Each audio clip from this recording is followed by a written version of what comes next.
The night Dad yelled, "If you're so smart, then pay your own bills." I packed up and left. A month later, he called desperate. "Why's the power off?" I replied simply, and he went silent. Growing up, I was the responsible one. My younger brother Jason coasted through life on Dad's endless support while I worked 2 jobs through college. Family dinners always ended with Dad lecturing me about my career choices as Jason hid out gaming in the basement. At 26, I was back home when I suggested Dad start planning for retirement. He was 62, still working construction, and had no savings. His face flushed. "If you're so smart with your fancy ideas, then pay your own bills." The room went quiet. "I do pay my bills," I said softly. "I have for 8 years." Dad slammed the table. "Then why are you here? If you're so independent, be independent somewhere else." I grabbed my jacket and left. By 11 p.m., I'd called the landlord and moved into my apartment, 3 weeks early. Morning came with a phone call from Mom, tears in her voice. "Your father didn't mean it." I was already at my place. "Tell him I took his advice," I said before hanging up. What Dad didn't know, for 3 years, I've been quietly paying several of their bills. The $85 monthly internet, the $140 premium cable package Dad loved, the $230 truck insurance he thought was surprisingly affordable, the $180 lawn service Mom insisted on, even the $95 pest control. I'd set all payments to autopay from my account after Dad's health scare, and Mom confided they were drowning. But I never mentioned any of it. I just kept handling it. Week 1 after moving out, I canceled every autopay.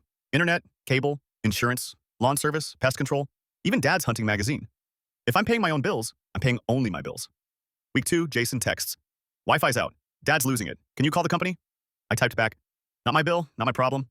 He called me selfish. I blocked him. Week 3, Mom left a voicemail about the cable. I replied, "I'm being independent. Remember?" Day 29-9, my phone buzzed at 6 a.m. Dad's number. I let it ring through. He called again and again. Finally, I answered. "The power's off," he said, voice tight. "Why is the power off?" I stayed quiet. "Your mother can't make coffee. Food's going bad. You need to call the electric company." "Why would I do that?" "Because you handle these things. You're good at this stuff." A calm washed over me. "Dad, I'm confused. Didn't you tell me to pay my own bills?" "That's what I'm doing."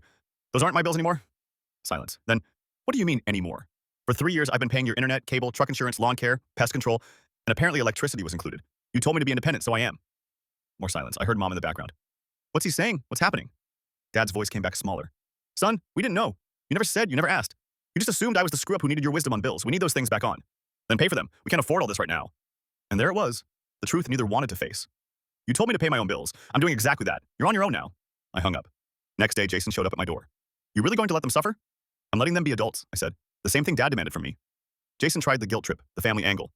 I showed him the spreadsheet, 3 years of payments totaling over $23,000. His face drained of color. 2 weeks later, Mom and Dad showed up at my door. Dad looked worn out. "Can we talk?" I let them in. He sat, hands clenched. "I'm sorry. I didn't know you were doing all that." You thought I was a screw-up," I finished. He nodded. "Here's the deal," I said. "I'll consider helping again, but not like before. If you want my help, you ask for it with respect. And Jason pitches in too." Dad looked at Mom. She nodded. "Fair," Dad said softly. 2 months later, they're on a budget. Jason got a job and pays rent. Dad started a retirement fund. We have dinner sometimes.